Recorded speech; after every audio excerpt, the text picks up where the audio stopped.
right. So welcome everyone.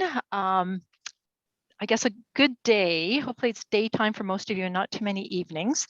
Welcome to the beginning of the Integrative Research Group for Global Research Alliance virtual meeting. This is the first time we've tried our annual meeting virtually. So we appreciate you trying this out with us. One thing that we've done with some of our other meetings, or we've tried to do, is encourage these reports from the different countries. So first of all, I'm Pamela Josie. I'm one of the Integrative Research Group co-chairs, along with colleagues from Australia and France. And I think given the time zones, I am the one today and other commitments.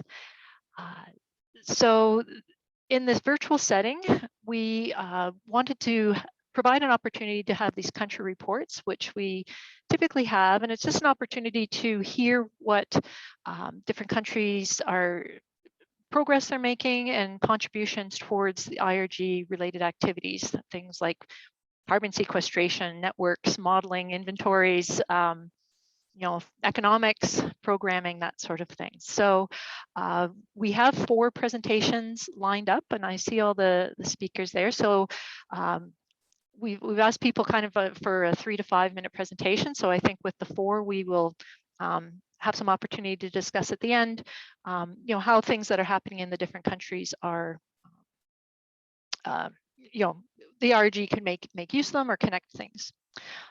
I guess maybe just one check-in. Are there any other people planning to make a report besides USA, Uruguay, Canada, or ILRI?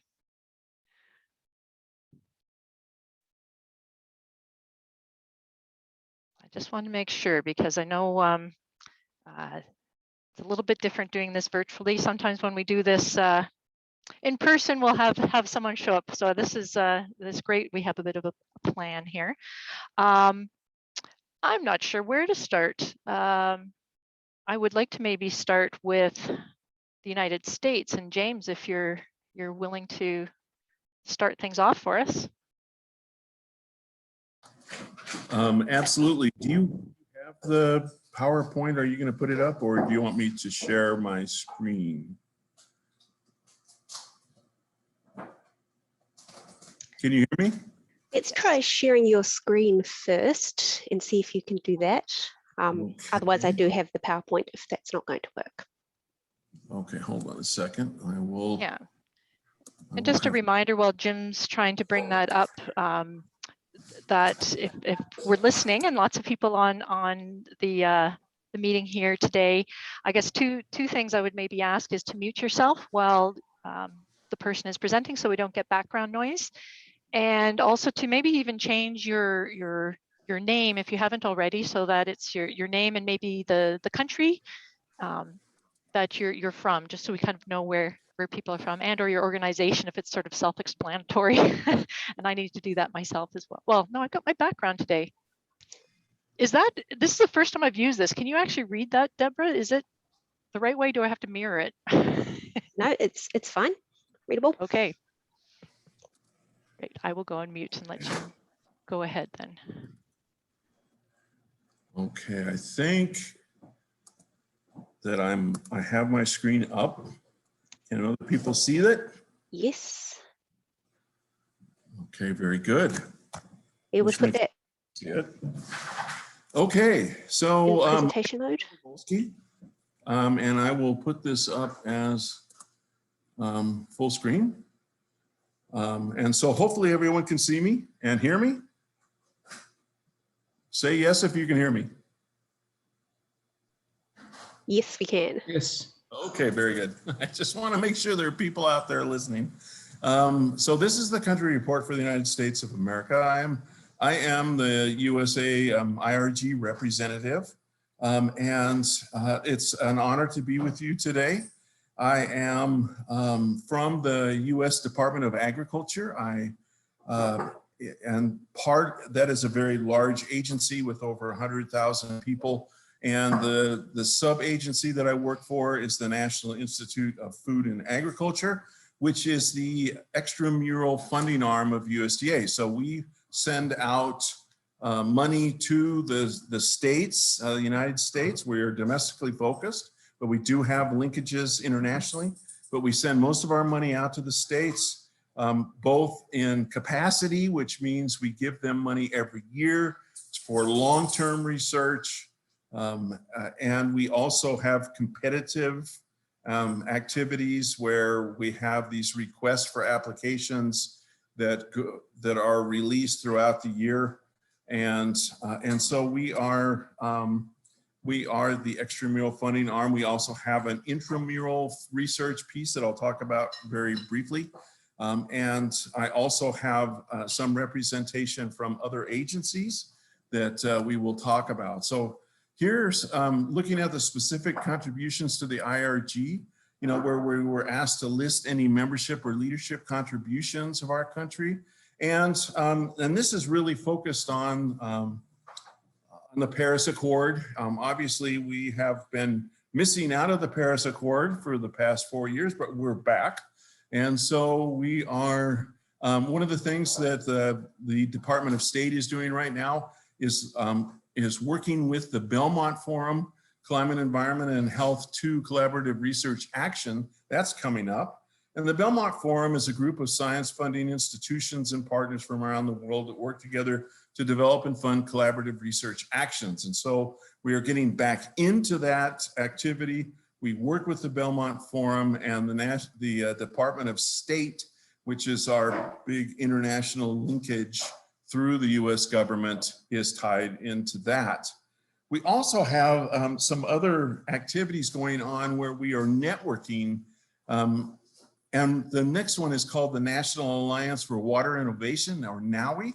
It is a $100 million investment by the US Department of Energy to actually look at some of the focus of climate change adaptation, primarily focused on water, and trying to reduce the footprint of agriculture, reduce the footprint of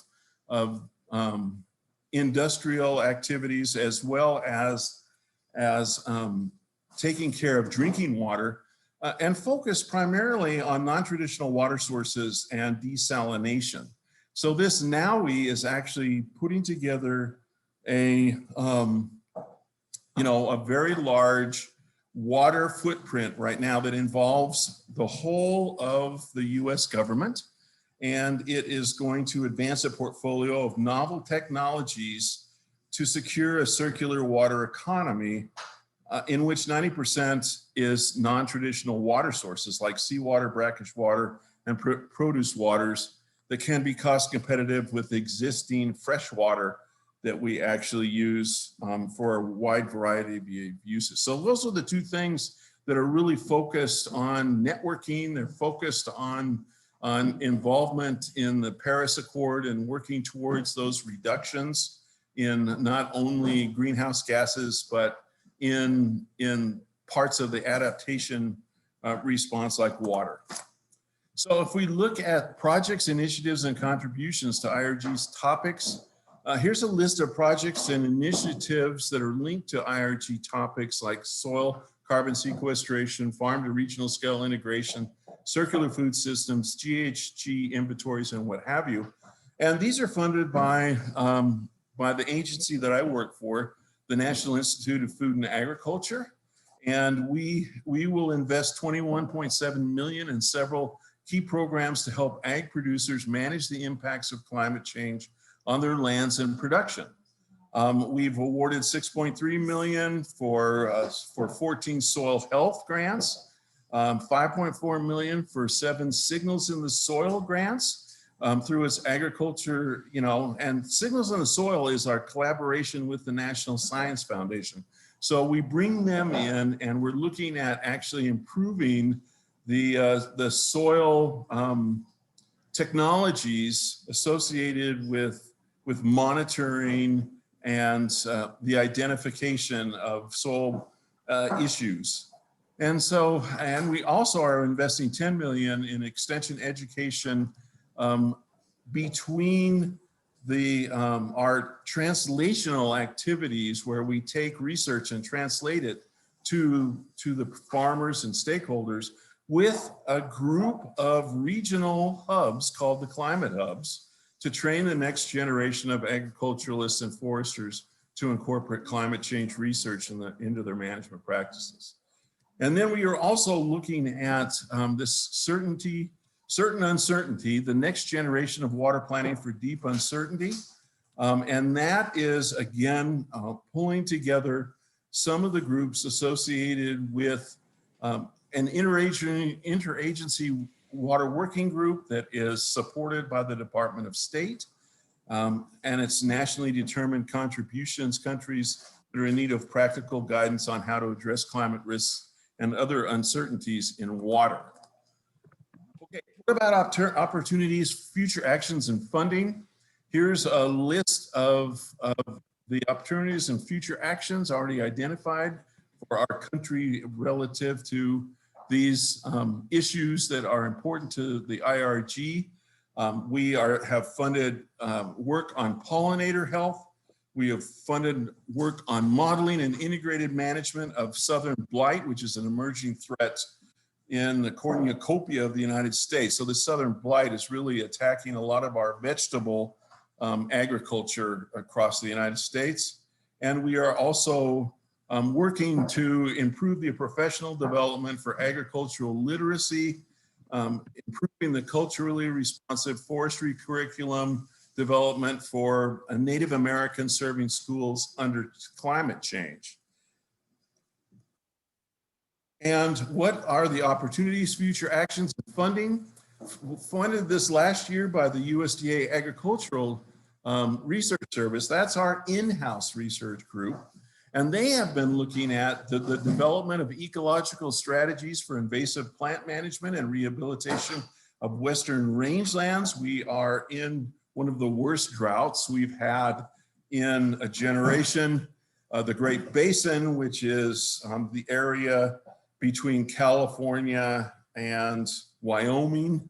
It is a very large area that's undergoing not only severe drought, but severe wildfires. And so we're trying to not only reduce the wildfire impact, but trying to improve our ability to try and restore that to some kind of sustainability, not only for natural resources, but for agriculture. And then the USDA climate hubs, again, these are these regional hubs focused on climate change, is supporting natural and working lands resilience by co-developing and communicating research-informed agroclimate practices. And in particular, the USDA California Climate Hub program will enable climate-informed decision-making through science-based regional specific syntheses, information products, decision support tools, and technologies for ag, forestry, and natural resource managers.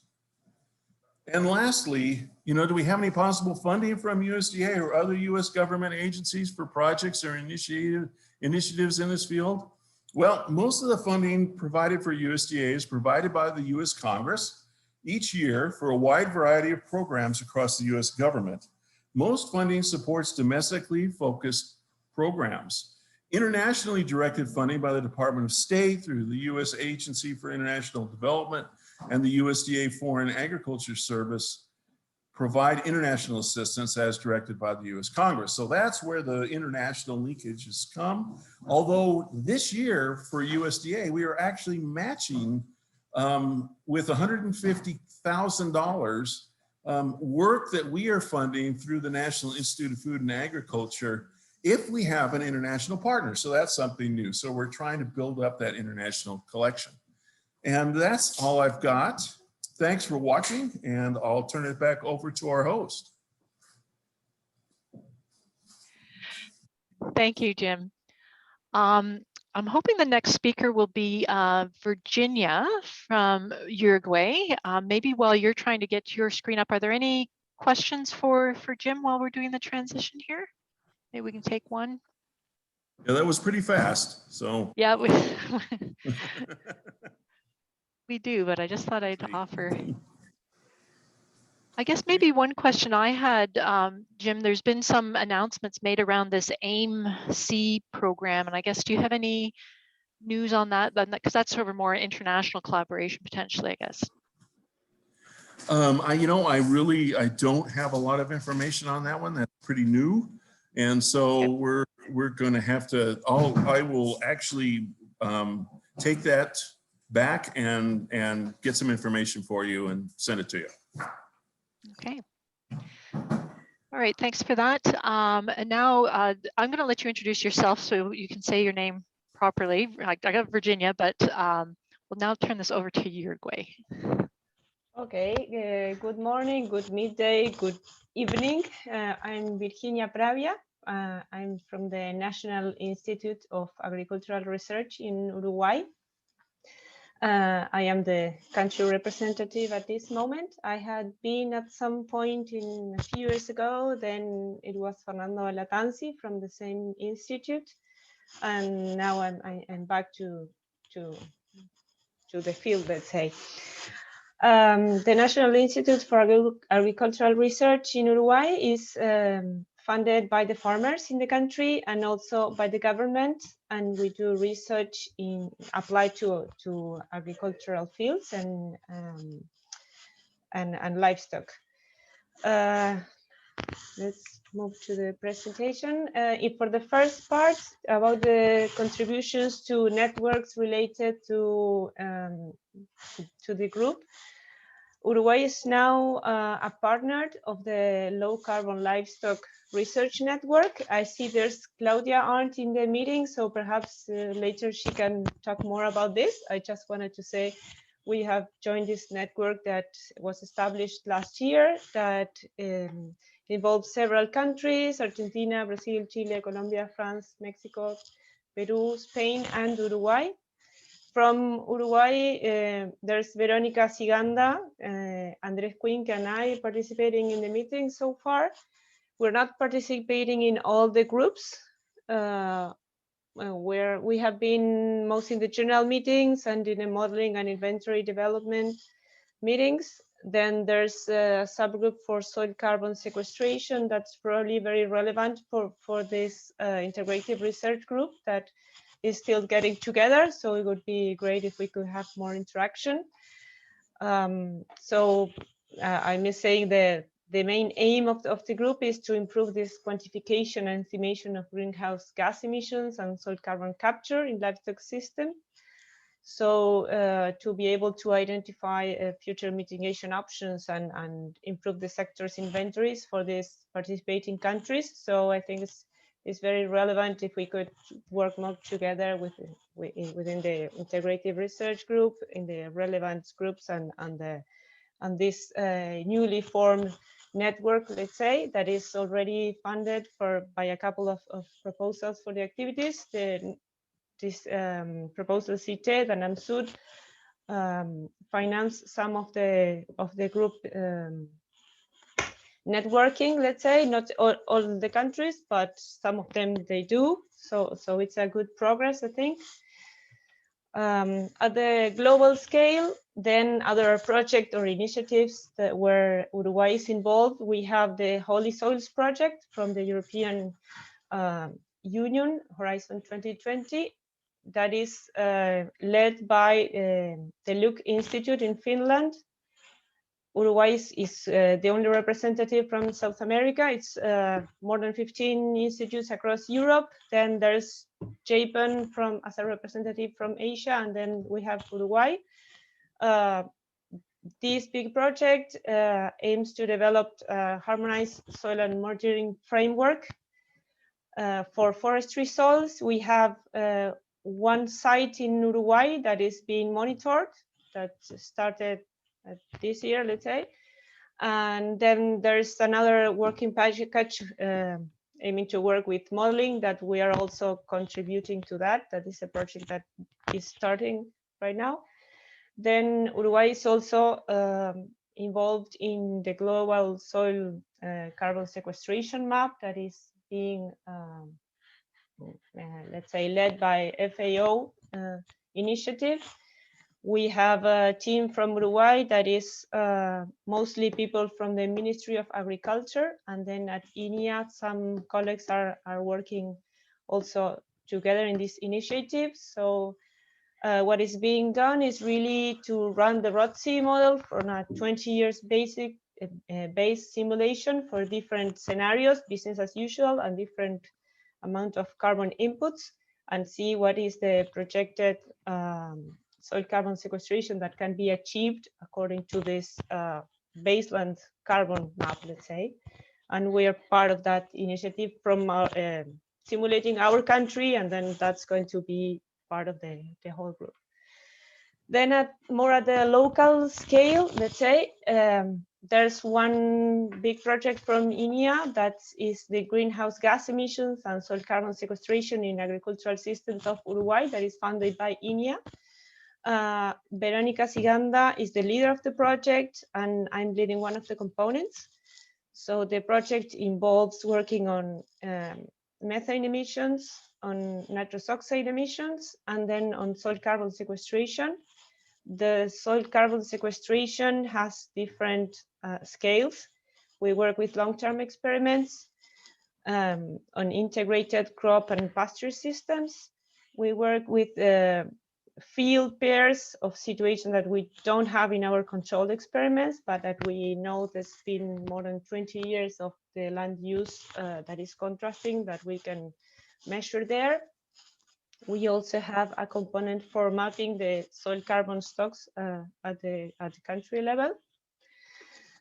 Then there is a project that is an initiative more from the farmers, let's say. That's the United Farmers on irrigation crops. That would be Regadores Unidos del Uruguay, that started this project to see different aspects of improving the irrigation systems, and one of these aspects is to measure soil carbon sequestration in the long term. So those are fields that have been irrigated for more than 20 years or so, and there's a comparison of the soil carbon stocks with non-irrigated fields.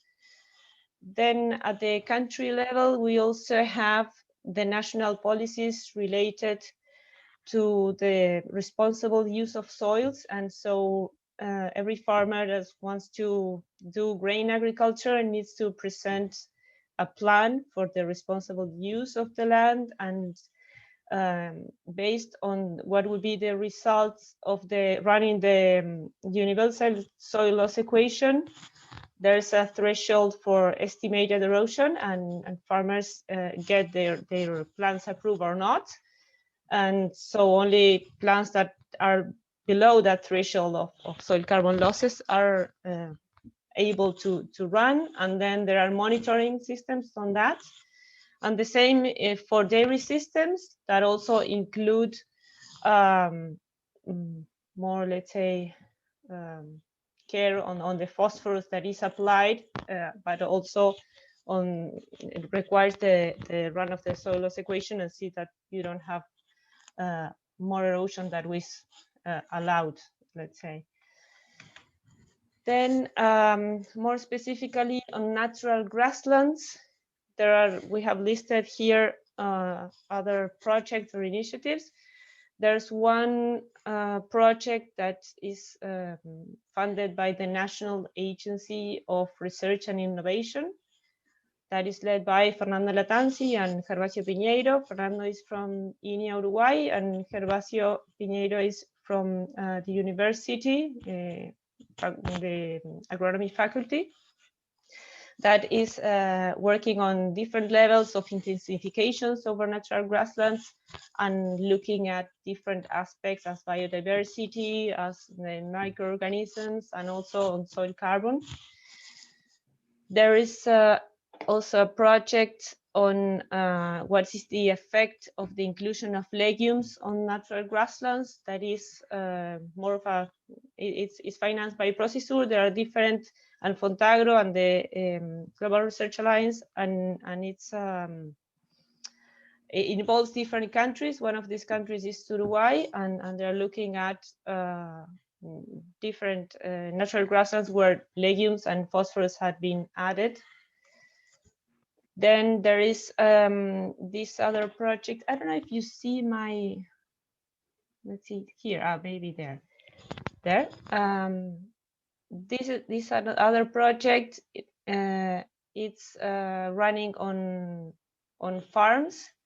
It's actually to see what's the impact of land restoration on farmers that work under normal, let's say, conditions for the country, but that have degraded grasslands, and to look at different management strategies to restore those grasslands. And different aspects are taken into account in productivity, but also soil carbon stocks are being measured, and that is about 60 farms in the country, across the country.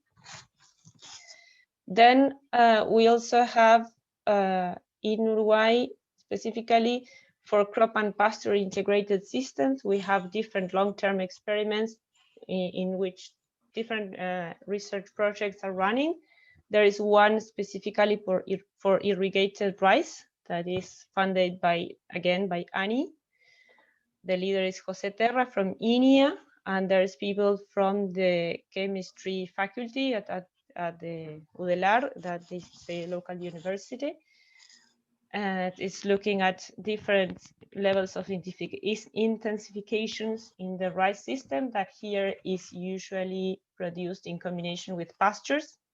So we have rotations that include 1 or 2 years of rice and then maybe 3 years of a pasture, and rotating again. And there are different options to include more crops in the systems, or to do intensifications in more years of rice. And then they are measuring also the methane emissions from the soil in rice, and also in the pasture phase, and also the soil carbon stocks.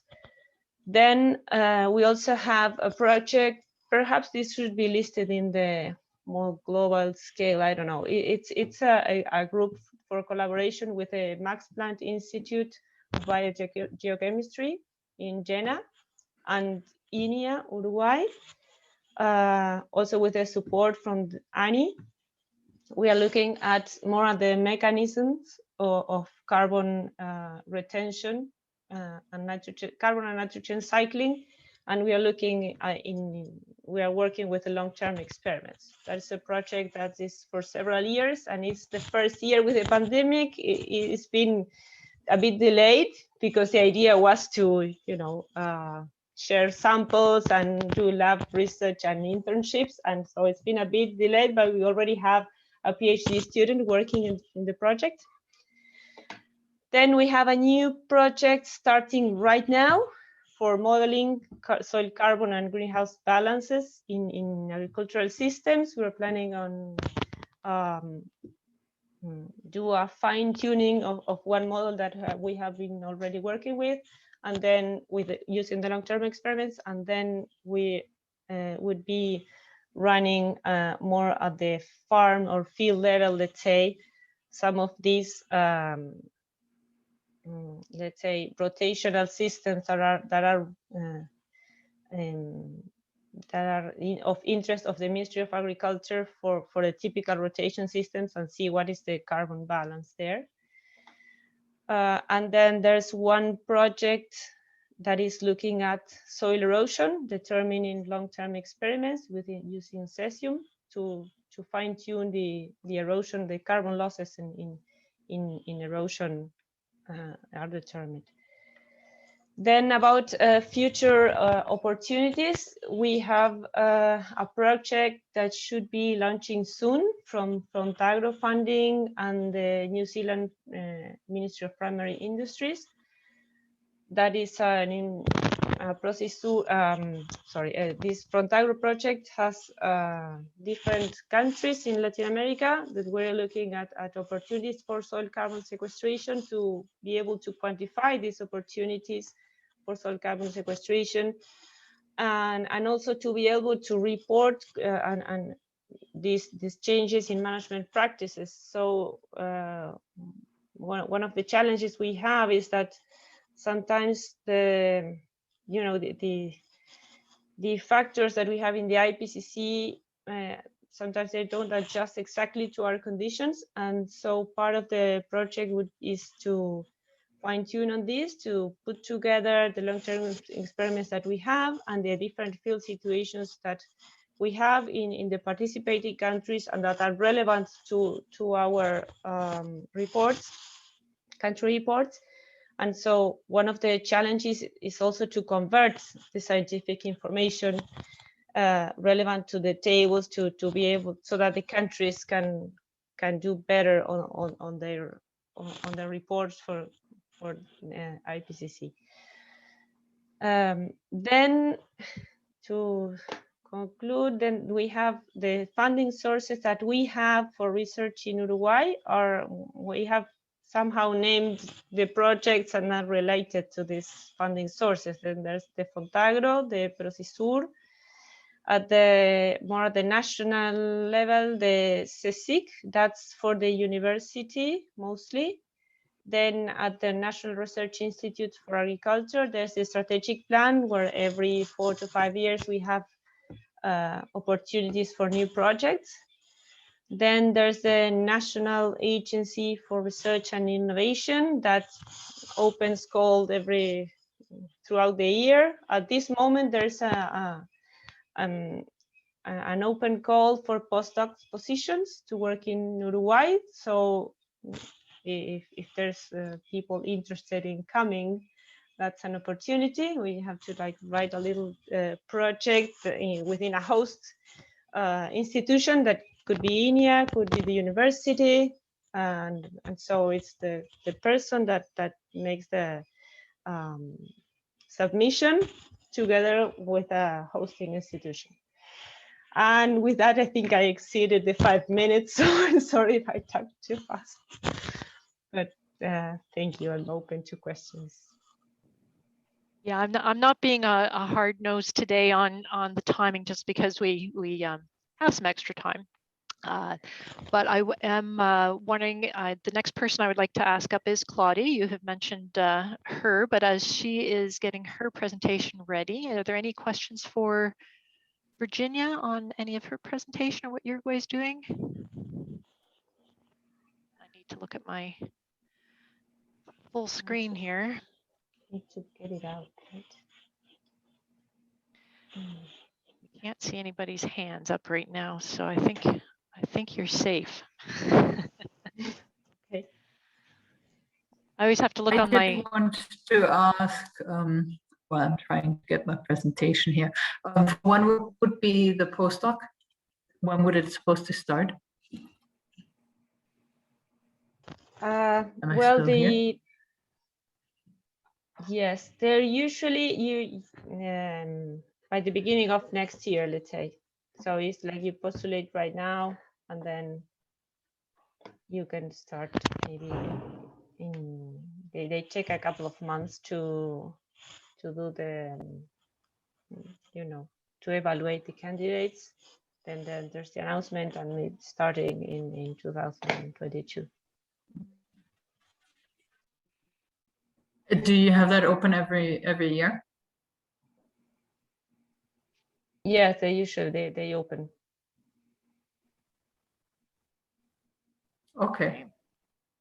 So sort of an annual call. That's awesome. So going to invite Claudia to give a presentation from the International Livestock Research Institute, and this CGIR is a partner with GRA, and so partners and countries welcome to hear what work she's been doing and connections to IRG. Okay, thank you very much, Pamela. Can you see my presentation mode? I'm assuming you can. Just want to Yes, verify. we can see it and hear you. Okay, perfect. So I wanted to start out with specific contributions to the IRG network. So I've been part of the core team of the Circular Food System Network. I've had several calls with Caroline on the organization of the meeting, which was this week. I participated in the Inventories and NDC network and the Farm Regional Scale Integration Network meetings. And actually, we are also interested in joining the Soil Carbon Sequestration Network. I have to also put sort of, ILRI is a big organization. We do have some teams who work on soil carbon, and I may not be aware if somebody from ILRI is already in there because I just started in March. So I want to put that disclaimer here. But in general, I think it would be good for us to join measurement in that direction, and just for NDCs and offsetting emissions from livestock, it's important for us.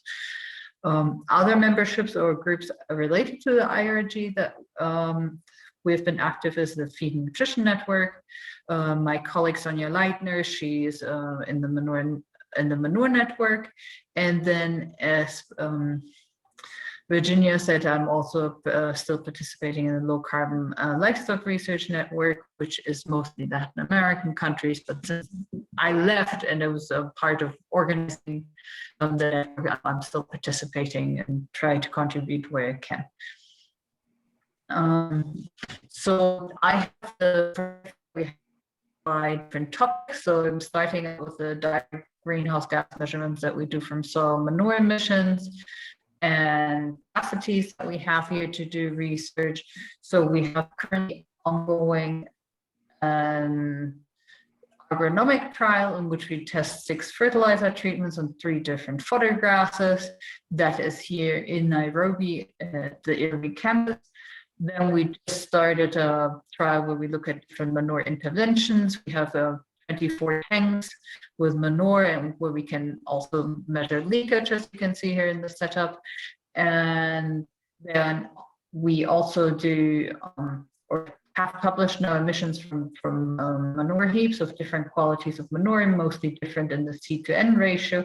They would use this setup here, which is also on the ILRI campus at the Mazingira Center. But we also have portable chambers to measure greenhouse gas emissions, and we will do that in the ESSA project, which started basically, and we'll talk a little bit more about that later, because it's more of a very comprehensive project actually, so there's lots of measurements. We can also do direct greenhouse gas emission measurements of enteric methane emissions. We have small and large chambers, and usually we do the metabolic or fecal collection afterwards outside of the chambers. There has been research done here on different levels of maintenance feeding, and we also have tested different forages on the cattle diets. These are actually the forages that we grew in the agronomic trial, and this same from these animals we actually incubated in the manure trial to see any offset. So it's actually often when we do have an animal trial, we also do manure measurements afterwards to see if we're mitigating methane in some way. Do we potentially increase other emissions from manure? And we just started an experiment that is looking at gastrointestinal tract parasites in sheep. So that will be ongoing for the next 120 days, actually. Then we do greenhouse gas emission measurements from muscles as well. So we had an eddy covariance tower at our research station outside of Kapiti, which is semi-arid dryland. And next to it, there's a commercial farm where the one university from Finland had another tower. So we have, we're going to have a paper out where we compare the rangeland and dryland agriculture emissions. So the data analysis stage, and then we're going to start the ESSA project this year. Well, it already started, but we're not starting the measurement until the end of this year.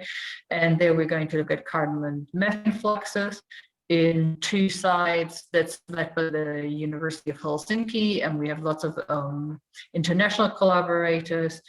That project, I don't have that on here, but I think Jim may be interested in it. That also has a beekeeping component and it has a water component. So other researchers from other institutions are looking at water towers and at water pans. For people who don't know what a water tower is, because I didn't know that until I started this or took over that project, it is basically when you have a hill and you have the trees on top, the trees capture moisture and then bring moisture back into the soil and the water tower, because then you actually bring more moisture back into the system through these type of landscapes. And anyways, here in the research station in Kapiti, we're for sure our research station. So we're going to have the flux tower.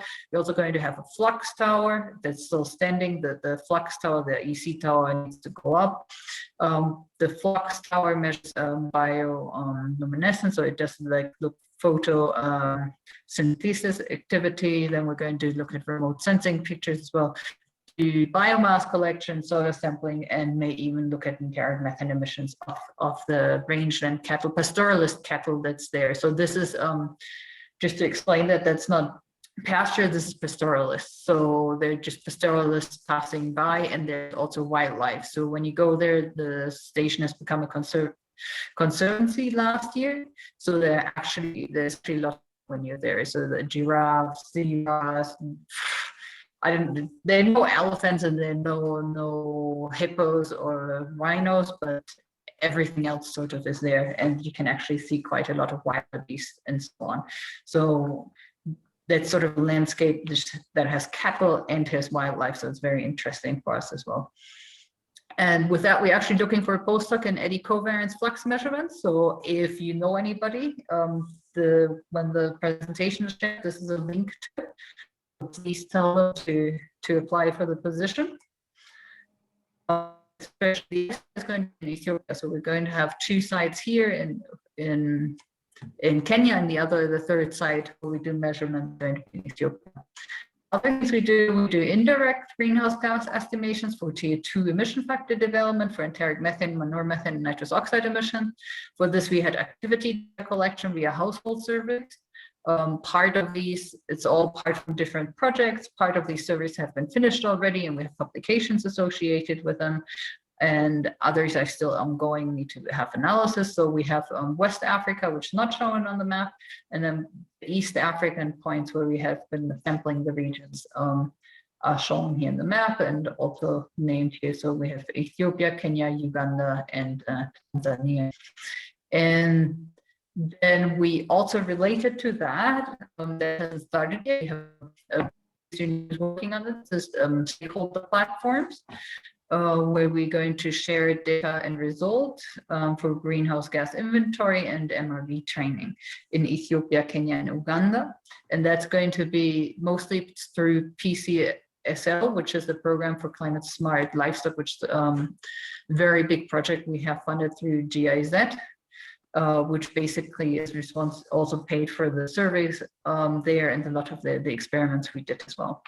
And that stakeholder platform will also look at livestock community of practices under discussion with Africa Let's partnership, and that the PhD that is responsible for that is Laura Kramer. So if somebody's interested in that, they may contact her directly or can also contact me, and I make the connection, since we're also working together on interpreting and using the results from the studies.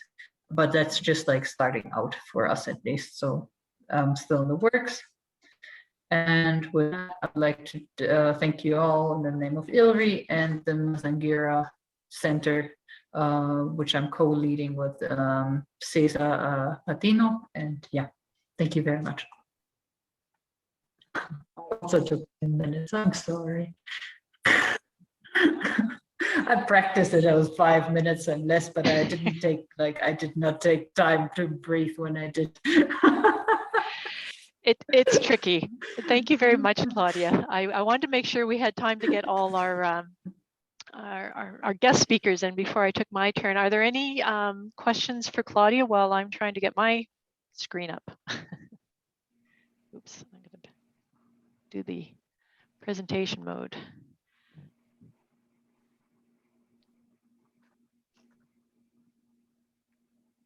Oh, that's interesting. I wonder if it's going to let me. Okay, we'll do the other order of operations. Good job, Claudia.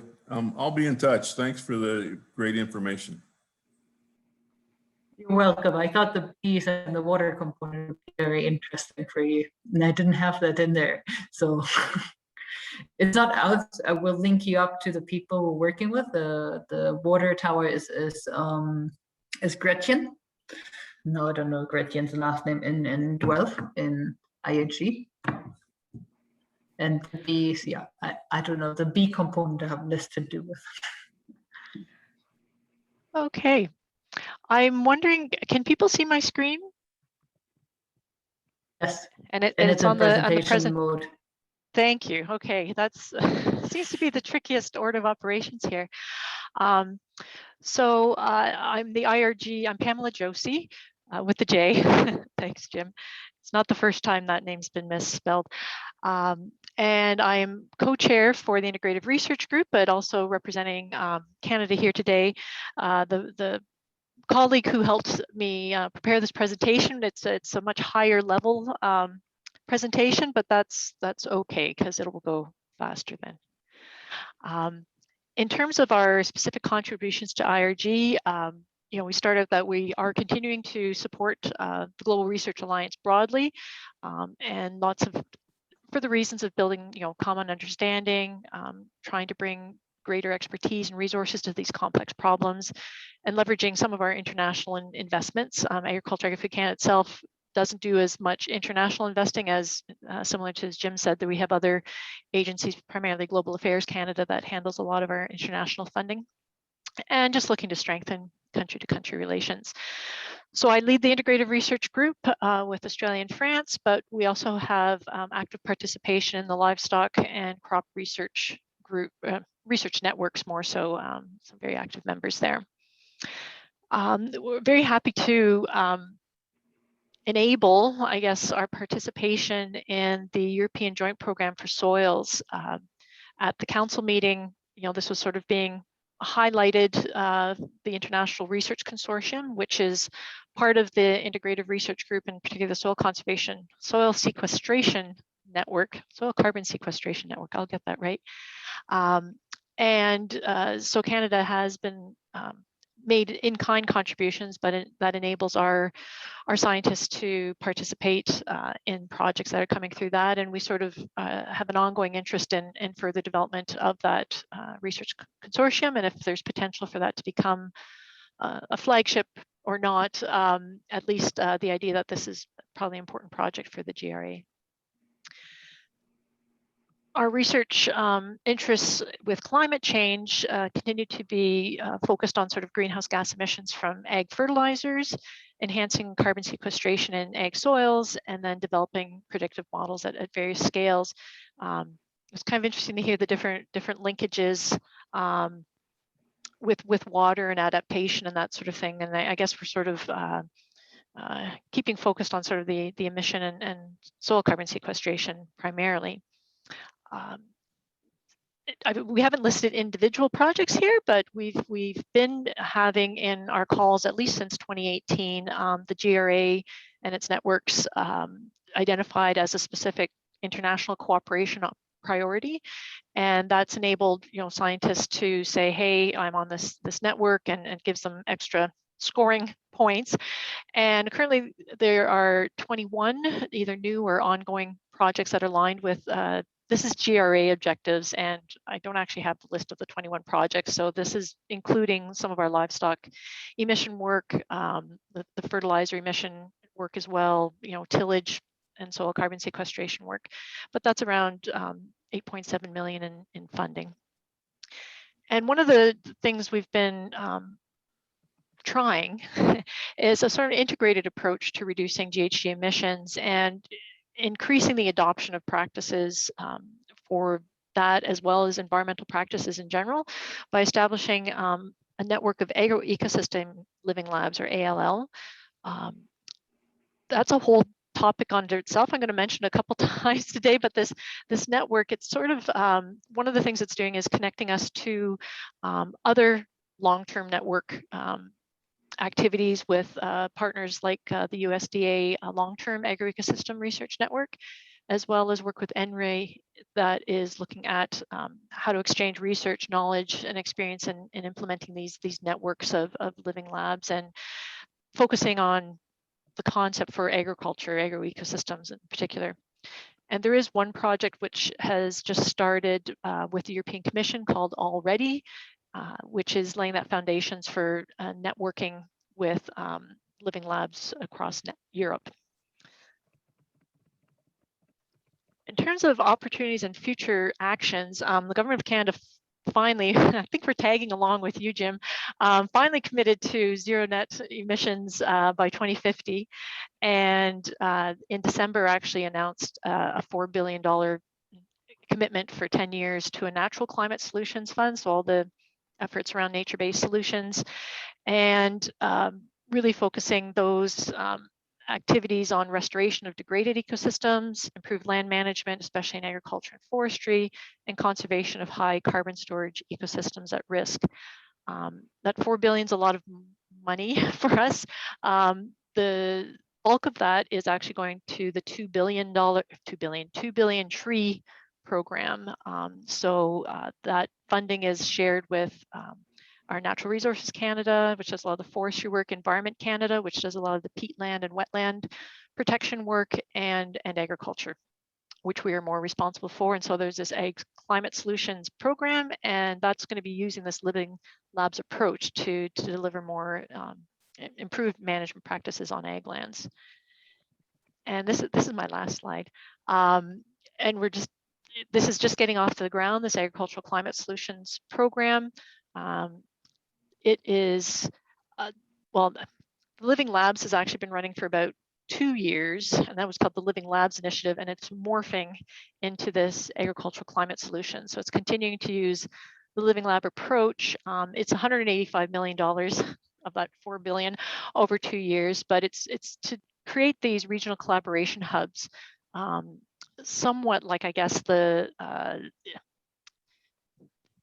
would say it's not like the USDA climate hubs, but we're using some of the same terminology. The hubs are being managed and led by non-government organizations. So the farm groups and Indigenous groups are both eligible for this funding. And then they ask and either fund university researchers, or they can also get, there's funding available to fund federal scientists as well in this. So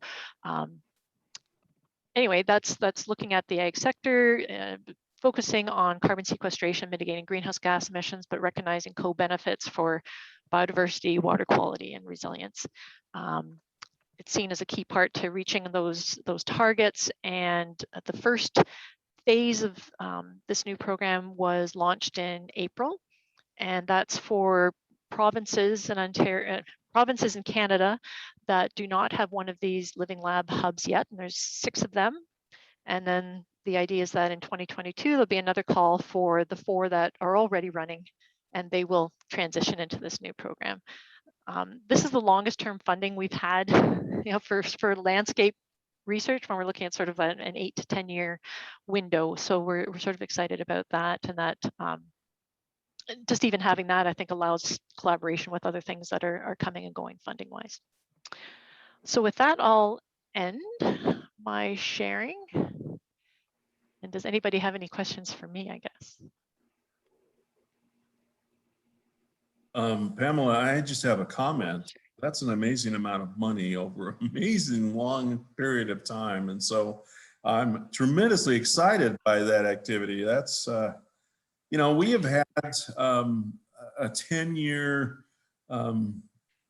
experimental horizon given to us by Congress ever since 2008, the Farm Bill that came out in 2008.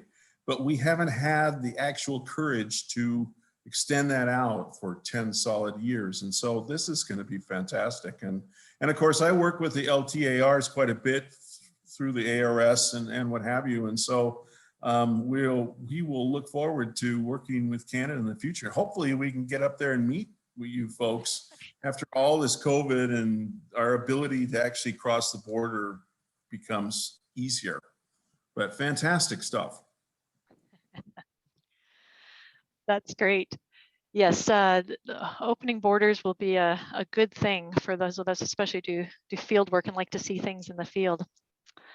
Yeah, I see there was a little reminder there. I was just gonna, if I was just a question, was there anything that people heard or saw that they think is an interesting thing we should follow up in terms of the Integrative Research Group, some opportunities that are happening in different countries or connections we can make between different countries? and to inspire us all, Aidan is encouraging us to update our pages on the website, the GRA website, so that we can share the different things we're doing. I forgot to mention at the beginning of the session, we are, well, you got the recording memo, but we are recording this and the presentations will be available there. But reminder that we should update all our web pages. Any other comments? I was just wondering how your collaboration, because the project currently, how I see, is with Europe, majorly France, for obvious reasons, because it's Canada, right? Through the connection with France, and maybe the US, but like I don't see any work planned with the global South, with like Latin America or Africa or Asia. So I was just wondering if you see any commitment from Canada there or not. Yeah, we're trying to strengthen within our like Agriculture for Canada. There is an international group engagement unit who I work with, and they have connections with the Global Soil Partnership, for Pamil, GRA, things like that. In terms of sort of, I guess, support or work in international global South type projects, there hasn't been a lot of specific funding to, I say, Canadian federal researchers, unless they're seeking it through like global affairs, and then it's been difficult. My understanding is this EJP was something because it's through the, Hayden, you're going to have to help me at that, but the different funding mechanisms often doesn't allow our scientists to participate easily in European funding things.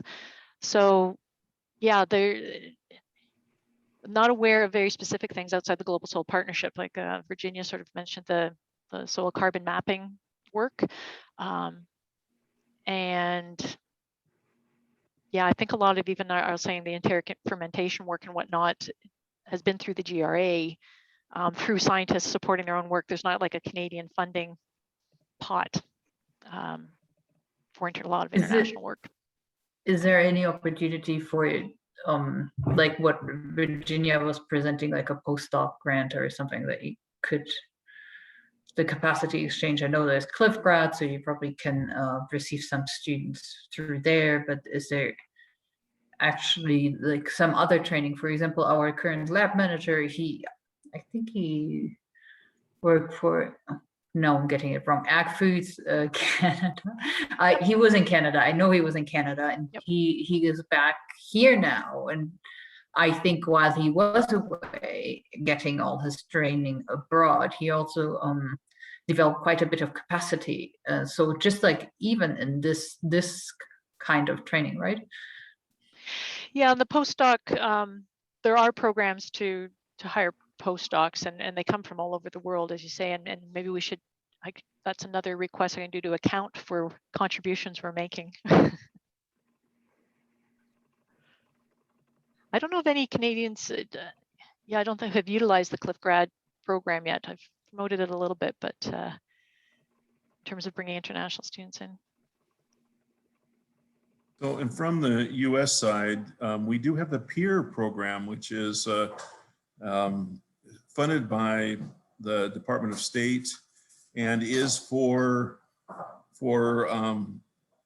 awardees of US research, education, or extension projects, and they can link up with several countries.